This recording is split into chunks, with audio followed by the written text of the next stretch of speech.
Soon after my affair with Mayumi became common knowledge. Sorry to interrupt, but hello everybody, and welcome back to Let's Play Persona 4. I'm Kataiko, and in the last episode we start talking to Namatame here. And in this episode we're going to find out what Namatame has actually done. He's going to tell us his story. So, let's listen. I returned to my parents' home, as if to run away from the scandal. And I started drinking heavily to drown my anxieties. I hadn't been able to reach Mayumi at all, and that didn't help either. Mayumi, where are you? She'd been disgraced on all the afternoon shows, and forced to resign from the program she was on. I caused her so much trouble. I wanted to at least apologize to her, but I couldn't even do that. I lost the will and energy to do anything. Then, one day, the rumor I heard some time ago came back to me. Since I had nothing better to do, I sat down blankly in front of the TV and watched my own reflection. And all of a sudden, there was Mayumi.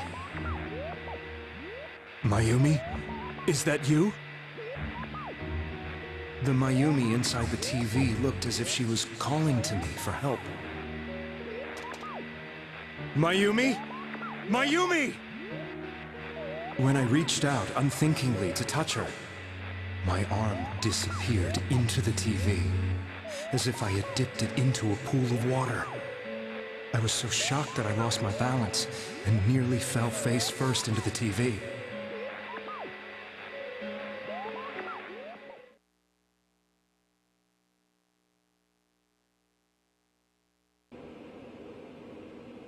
I was so scared. I couldn't understand what just happened. I thought maybe I'd gone insane. In the end, I decided to think of it as just a dream, and I went back to the city the next day after finishing work. The next afternoon when I got to work, I was fired on the spot, as I expected. That wasn't what broke me, though. It was Mayumi being found dead. And not just that, but it had happened in my hometown.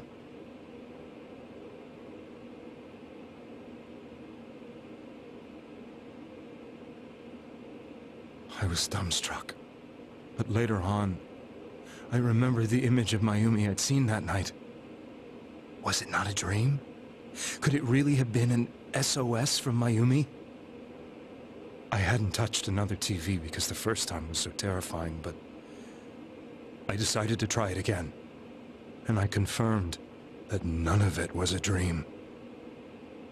So that image, was it something Mayumi showed me, calling for help? That's how I felt. And eventually, you learned of the Midnight Channel.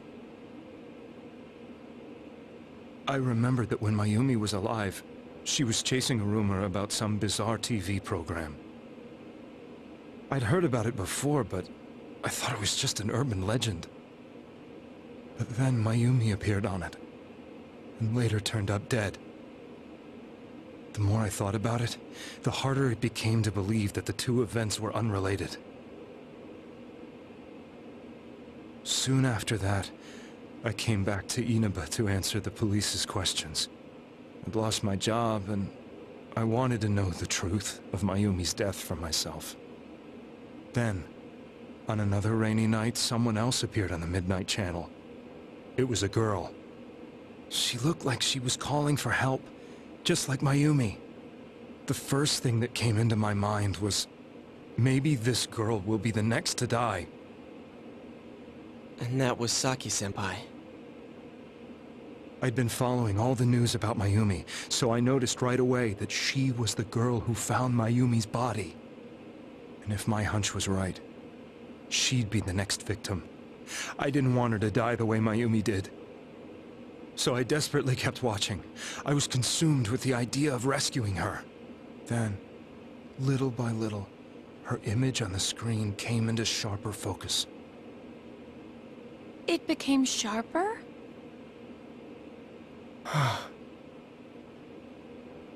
How did you find out it was her? After I came back, my father couldn't bear to see me in such low spirits, and gave me a job with the family business. I met that girl when I delivered a package to the liquor store.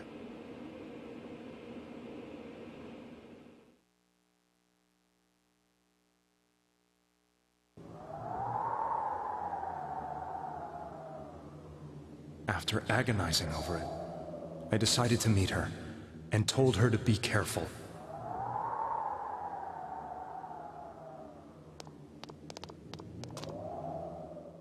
But that same night, on the TV,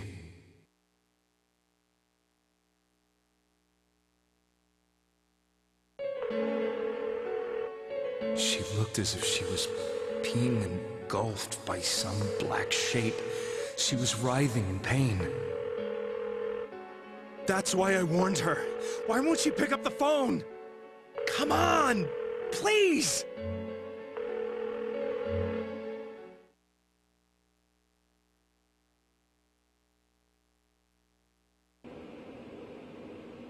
The next day, they found her dead. I knew she was gonna be murdered, but I couldn't save her. I blamed myself, thinking there must have been something I could have done. There was no one who depended on me. Nobody at work, not even my wife. Mayumi was the only one who accepted me for who I was. But she was murdered, and the same person killed another girl. I was beside myself. I couldn't forgive myself for doing nothing. You really did love Miss Yamano. Yes, from the bottom of my heart. Before I was married, my wife made it big in show business. I was happy for her, but it put a strain on our relationship.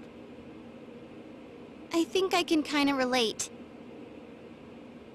It was around that time when I met Mayumi. She was interviewing our candidate for the next election.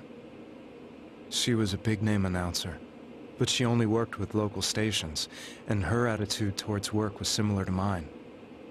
We both came from Inaba, so she was easy to talk to. I knew it was wrong, but I couldn't help getting intimate with her. She gave meaning to my life. Soon after Saki-san was found dead, yet another girl appeared on TV. That was you.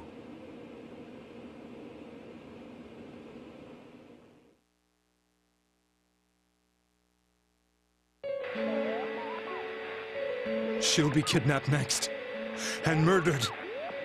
I can't let her end up like Mayumi and that other girl. This time, I'm gonna do something. My opponent was a murderer who left no clues to his identity. I thought hard about what I could do to protect her from someone like that. I'll never convince her. If she gets suspicious and they arrest me, who'll save her then? The girl inside the TV looked as if she was smiling at me. And that's when it hit me. I apparently had the power to go through the TV screen to the other side. Then, what if I put her into the TV and give her shelter there before the killer gets her? What are you trying to tell me? That it's safe over there? Is that it? The girl inside the TV seemed to smile at me again. And I thought, no matter what kind of place it might be, it's better than being slaughtered. Once things calmed down, I could just let her out again. If she's inside the TV, there's no way they can find her. It felt as if everything was starting to come together in my mind. Could it be that Mayumi gave me that power to prevent any more victims from meeting her fate? Was it my mission to save people? But there was a big problem. If I explained the situation to the victim, they wouldn't understand. I had already tried that and failed miserably. It seemed the only thing I could do was to take them away. If that was my mission, I'd just have to do it. Or so I thought. Mayumi, please lend me your strength.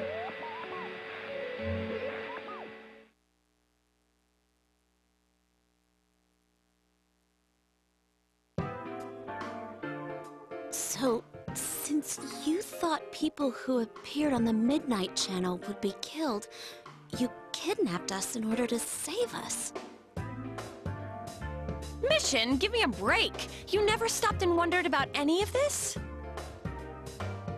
I thought I was the only one who could help them. I did call the police, but they didn't believe me. I knew the area well, thanks to my job. I had a large truck, and I could move around without suspicion. I thought my job as a delivery man would be the perfect cover for my mission.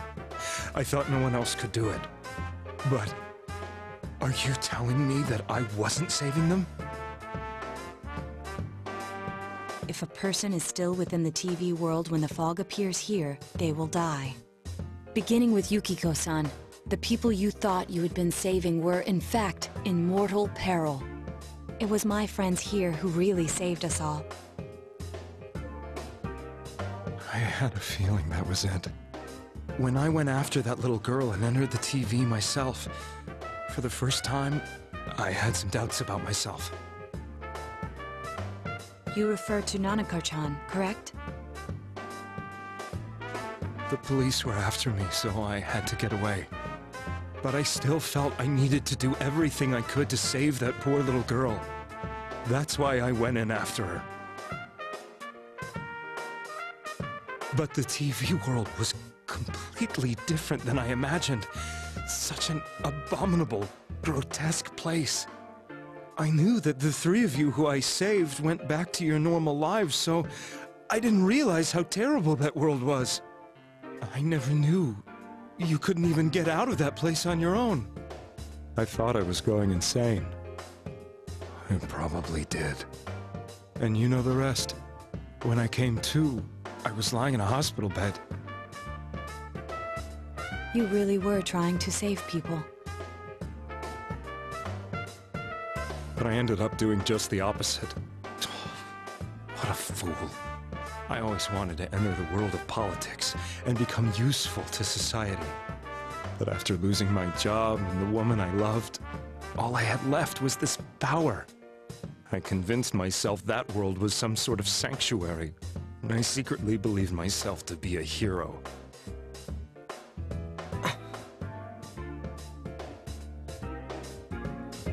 I never doubted what I saw on TV, and believed everything was as I wanted it to be. I didn't think for myself at all. That's why I couldn't protect them. I'm to blame for all of this.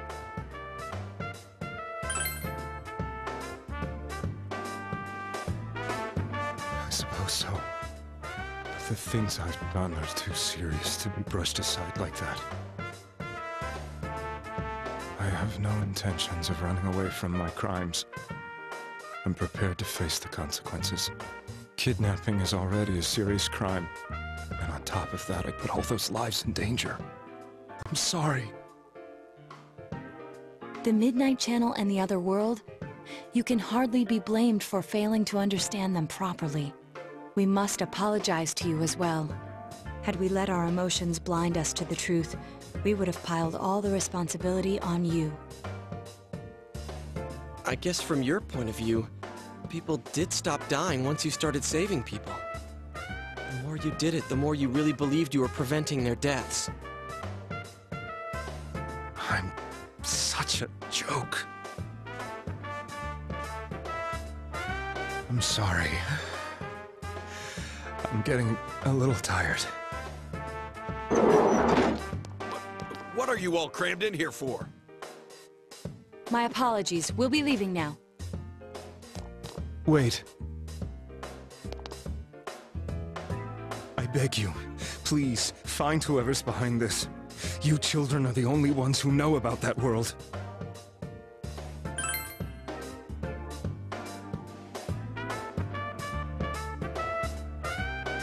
It's all clear now. He never committed any murders. It was another party who threw the first 2 victims into the TV.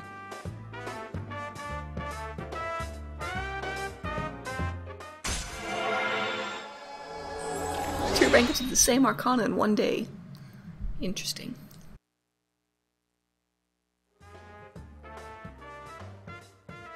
Now get out of here! Okay, we're leaving. I told you, he's almost ready to be transported. We can't have anything else happen. We're going. Sheesh. I better not see you rascals here again. Yeah. Fuck you.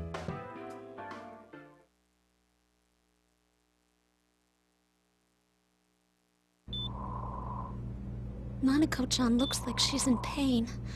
She's fighting for dear life. This was the last place we saw Teddy, right? He was so worried about her. How can he flake out like this when we have to find the real killer? The police consider the matter closed. We'll have to do all the investigation from here on out. Let's revisit Saki-san and Miss Yamano's incidents, and see if we can turn up fresh details. But it's been over 6 months. Wouldn't the trail be cold by now? I know, but we can't give up. We're the only ones who understand what's really going on. And you never know. People might remember some things now because they've had so much time to think about it. Let's split up and talk to people all over town tomorrow. We'll meet up in the evening to discuss our findings. I hope we can find out something about Teddy, too. Tomorrow you'll all be going out to talk to people in town. Will this finally help you uncover the information that will lead you to the true culprit? You decide to go home early today and get some rest.